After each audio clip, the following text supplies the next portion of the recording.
Hello guys. आज हम लोग करने वाले हैं story the trial of green blazer, जो लिखी गई है by R K. Narayan. R K. Narayan अपने टाइम के बड़े ही फेमस राइटर थे और इन्होंने बहुत सारी शॉर्ट स्टोरी लिखी थी और इनकी ये लिखी हुई शॉर्ट स्टोरी भी बड़ी इंटरेस्टिंग है। तो हमारी इस कहानी का मेन कैरेक्टर है राजू। राजू की एक बड़ी अच्छी फैमिली होती है जिसमें राजू की वाइफ, बच्चे सब थे। लेकिन राजू एक थीफ था, एक चोर था। वो चोरी का काम कर कर अपनी फैमिली को सपोर्ट करता था। उसके घर वालों को उसके इस काम के बारे में कुछ नहीं पता था। राजू की वाइफ अक्सर राजू से पूछा करती थी कि तुम काम क्या करते हो, पैसे कहाँ से कमा कर लाते हो। तो राजू हर बार अपनी वाइफ के इस सवाल का यही जवाब दिया करता था कि मैं एक कमीशन एजेंट हूँ और कमीशन एजेंट का काम कर कर ही पैसे कमाता हूँ। अब मैंने आपको बताया कि राजू एक थीफ था, तो एक दिन राजू चोरी करने के लिए एक मेले में चला गया। वहाँ पर वो अपना हुलिया बदल कर गया था।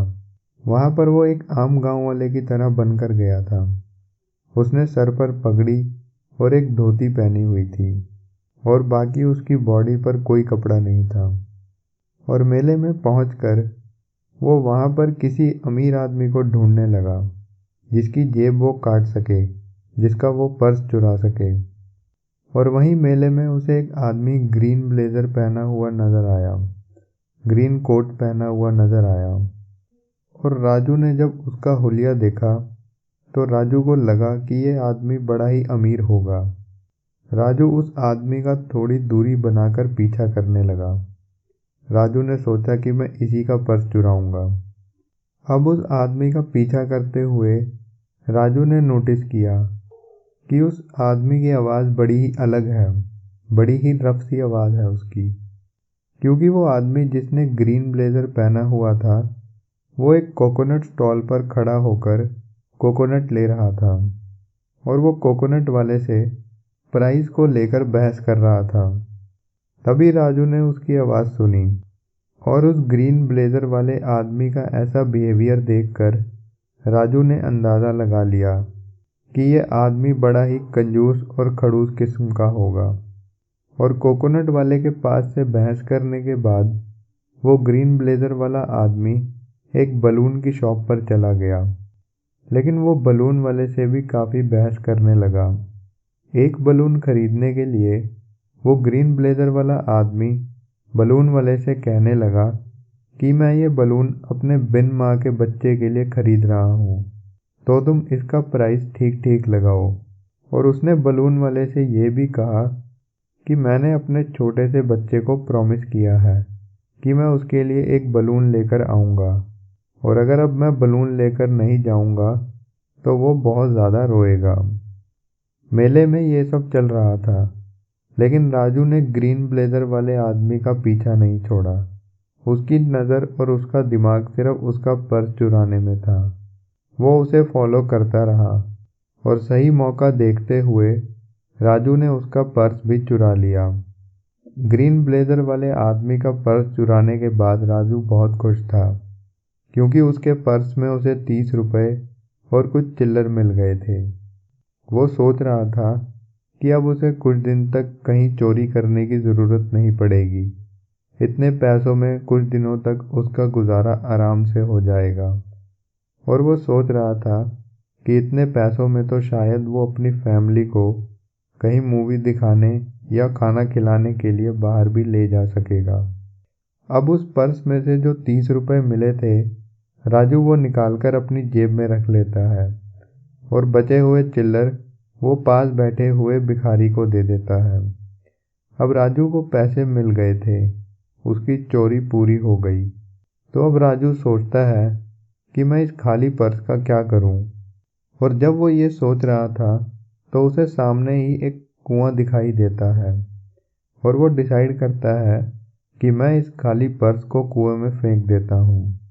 लेकिन फिर उसके दिमाग में एक बात आती है कि अगर मैंने इस पर्स को ऐसे ही फेंक दिया तो ये पानी में ऊपर ही तैरता रह जाएगा और किसी की भी नज़रों में बड़े आराम से आ जाएगा।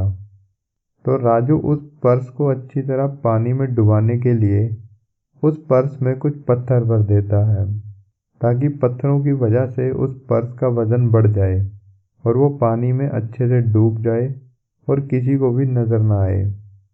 लेकिन जब वो पर्स में पत्थर भर रहा था तो उसे दिखा कि पर्स में एक बलून पड़ा हुआ है, जो उस ग्रीन ब्लेज़र वाले आदमी ने अपने बच्चे के लिए खरीदा था।